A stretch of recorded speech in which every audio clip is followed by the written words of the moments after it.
এই সূরাটা যে ব্যক্তি রাতের বেলা পড়বে, একটা বর্ণনা এসেছে যে দারিদ্রতা আপনাকে স্পর্শ করবে না। এই যে সুদ খাচ্ছে কি জন্য? টাকার জন্য তো নাকি? টাকা পয়সা ধন দৌলত করবেন, এই তো আপনার উদ্দেশ্য নাকি?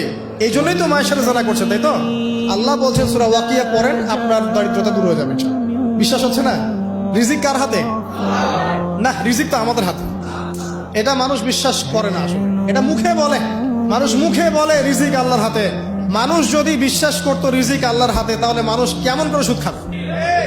ও মনে করছে রিজিক আমার হাতে, আমি যদি খাই সুদ তাহলে আমি গেইন করবো, যদি না খাই তাহলে আমি দারিদ্রতায় ভুগবো নাকি? যদি আমি ঘুষ নেই তাহলে আমার উন্নতি হবে অর্থনৈতিক, যদি না নেই তাহলে আমি মরে যাব, না খেয়ে মরে যাব। যদি আমি দুর্নীতি করি তাহলে আমি বাঁচবো, আমার সন্তানরা ভালো থাকবে, যদি না করি আমি দারিদ্রতায় মরে যাব, তাই তো? এই কনসেপ্ট ছাড়া কেউ এগুলা কাজ এমনি করতে পারে নাকি? নিঃসন্দেহে আমরা মনে করি যে রিজিকের মালিক আমরা, আল্লাহ নয়। শুধু মুখের মধ্যে বলি যে রিজিকের মালিক আল্লাহ।